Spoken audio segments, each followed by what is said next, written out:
I will be speaking for next 12 minutes to give you a basic presentation on what lipids are and how do they pose the risk.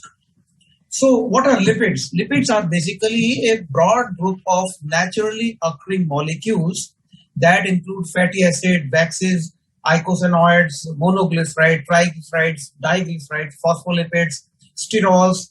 But out of these lipids that include fat-soluble vitamins also, approximately half of the circulating lipids are sterols like cholesterol and cholesterol esters, and the other major components include phospholipids and triglycerides. So that is number one. The first thing regarding lipids, the blood lipid abnormalities, they rarely manifest into any symptoms. So in exceptional circumstances and in certain situations like genetic dyslipidemias, you would have certain manifestations which indicate that the patient may be having dyslipidemia like tendon xanthomas, xanthelasmas, eruptive xanthomas, and Palmer xanthomas. Lipids are not manifesting clinically except for their complications in the form of atherosclerosis. And therefore, the diagnosis of dyslipidemia rests on laboratory examination. Basically, lipids have got certain functions about which I am not going to talk about. I am going to talk more about the lipid transport system. And this lipid transport system is something that has evolved over millions of years to carry the hydrophobic molecules, that is fat, from the sites of origin, that is intestine or liver, to the sites of utilization, that is muscles or adipose tissue, through the aqueous environment of plasma. So the hydrophobic elements of the lipids like cholesterol esters and even free cholesterol, they cannot mix with the plasma because of their hydrophobic nature, which is basically an aqueous. Therefore, they circulate in the form of lipoproteins. And these lipoproteins, irrespective of which lipoprotein we are talking about, except for free triglycerides, they circulate in the form of these lipoproteins, which have a coating of phospholipids and apoproteins, and along with that, and the core is the cholesterol ester and triglycerides, both of which are hydrophobic in nature. Now, the surface may also have other elements like antioxidants, beta carotene, vitamin E, unesterified cholesterol, but mostly the hydrophobic elements of the lipoproteins are at the core, and the aqueous elements like phospholipids, etc., they are at the outer coating. And in this apoprotein of different forms, they form the core along with from the surface along with the phospholipids. So depending on the size and the density of lipoproteins, we could classify lipoproteins circulating in the blood as chylomicrons, chylomicron remnants, which are depleted of triglyceride at least partially, intermediate density lipoprotein, which is also a remnant particle, LDL, HDL, and as you can see, as the density keeps on increasing, there is a decrease in the size of these particles. Now you could subclassify these particles into small dense LDL, large LDL, small HDL, larger HDL. So these classifications, of course, are artificial, but nevertheless, it is important to remember that they have got certain place in the scheme of things as far as the lipoprotein metabolism is concerned. So without going into the details about what is the density of VLDL, IDL, LDL, or HDL, what I'm saying is that as the size of the lipoprotein particles decreases, there is an increase in the density, and the ultimate is, of course, is lipoprotein A, which originates from liver, and it has got the highest density. Now, the other point that I would like to mention here is that the nature of apoproteins covering the cores of the lipoprotein also depends on the type of lipoprotein. Say, for example, for chylomicrons, the major apo is B48, which does not get attached to the LDL receptor, whereas VLDL, IDL, and LDL all of these, they have ApoB100, which is instrumental in getting attached to the LDL particles, and that is how the internalization of the LDL particles, ideal particles, and other atherogenic lipoproteins is taking place in vivo. Now, regarding HDL, well, HDL internalization is through a different scheme altogether, and we will not talk much about it because of the paucity of time. So, very briefly, lipoprotein metabolism, and there are lots of enzymes and steps are involved. But what I would like to say is that there are two basic pathways: triglyceride coming on from intestines, cholesterol coming on from intestine, that is exogenous pathway, and the internal pathway that is originating from the liver and some other cells of the body. So, as far as the intestinal pathway for triglycerides is concerned, this is something that leads to formation of chylomicrons, and at the level of the adipose tissue, the endothelial LPL leads to an action which depletes these chylomicrons of the triglycerides, and what remains is the chylomicron remnant, about which the only point that I would like to say here is that it is also supposed to be somewhat atherogenic, though it is not a classical pro-atherogenic particle. The other thing that is originating from the intestine is the nascent HDL, which acquires cholesterol, which gets esterified by LCAT and gets into an immature HDL, and with further maturation, it gives rise to a mature HDL, which is basically anti-atherogenic, supposed to be, because it is involved in reverse cholesterol transport, but more of that later. As far as liver is concerned, that plays a very central role in lipoprotein metabolism.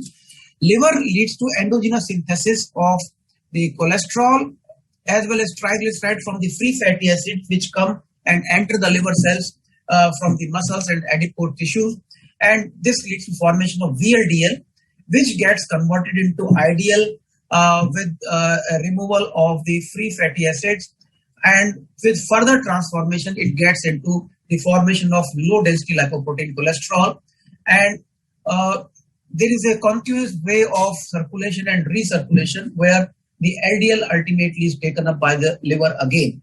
So the point that one needs to remember is that it is not only LDL which is atherogenic, but also IDL, VLDL, and other remnant particles. Therefore, when we are talking of the total risk, we should take into consideration the total number of particles containing V100 rather than LDL alone. So, as Dr. Manoria said, that hepatic low density lipoprotein receptor on the liver cell surface plays a central role in cholesterol homeostasis, and it is the underexpression of LDL receptor which leads to several forms of genetic dyslipidemia, particularly familial hypercholesterolemia, which may be heterozygous or homozygous. But the LDL particle that keeps on circulating and recirculating with affecting the influx of the LDL particles inside the cells, which gets recycled with lysosomal degradation, releasing the cholesterol. And this LDL receptors, they once again reach the liver cell surface to take up more LDL. But there is another mechanism, PCSK9, about which you will be hearing a lot in the future talks today.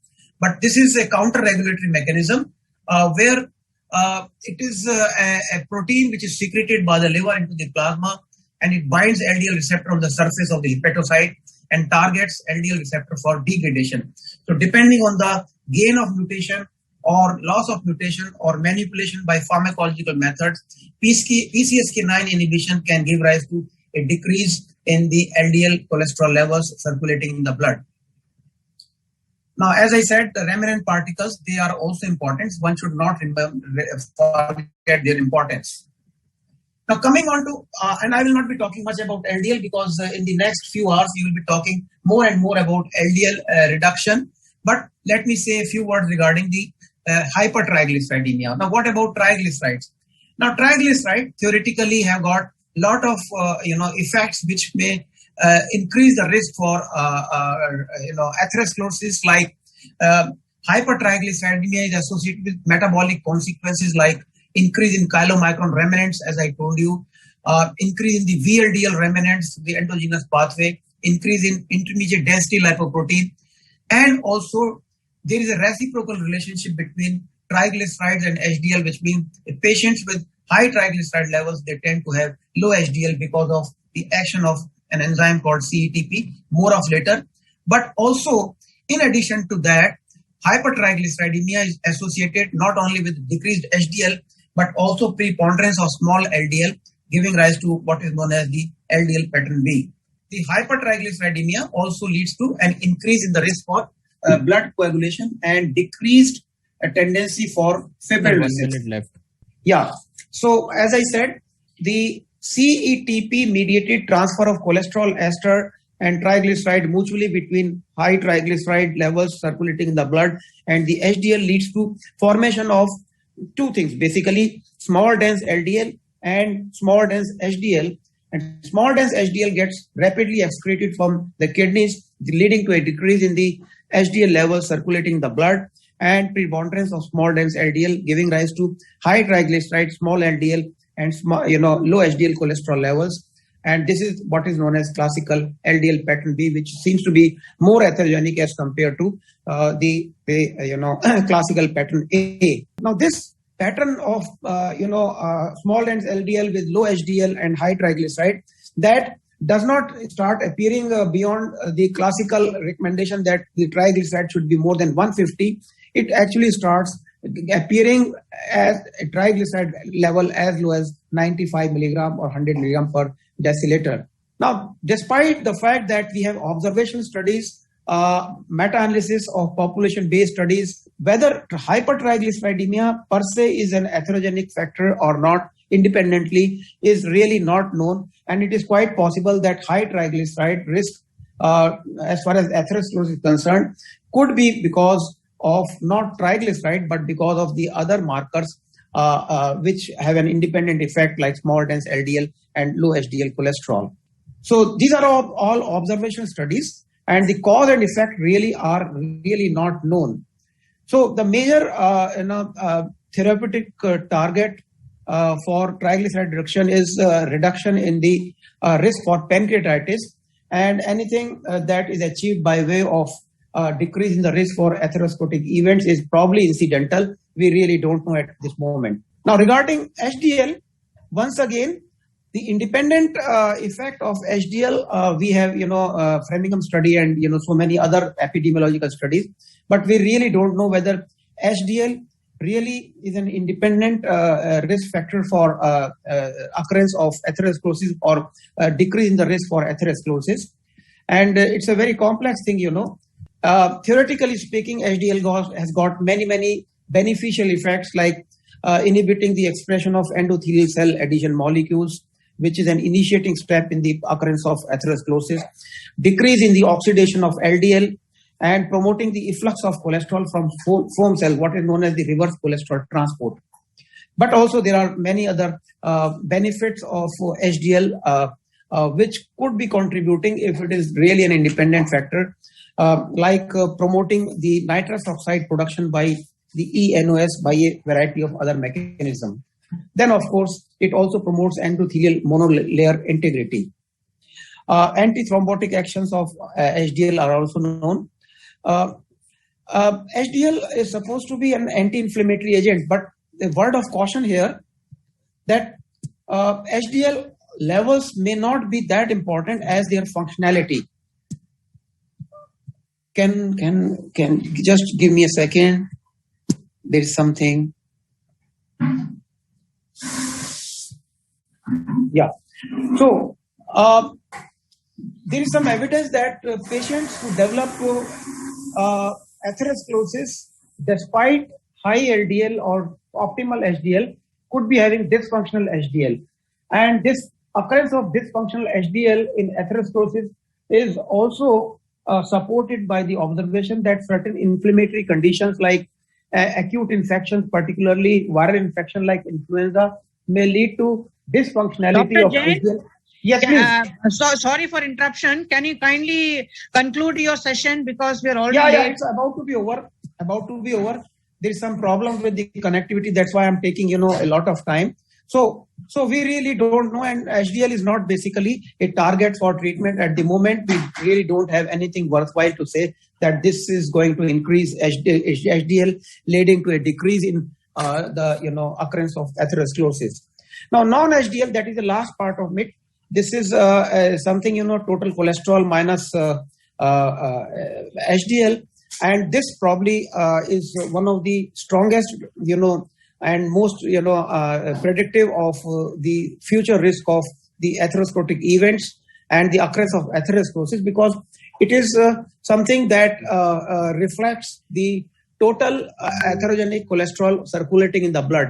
Now, compared to this ApoB, which is also reflecting the same and has a good predictive accuracy and better than LDL,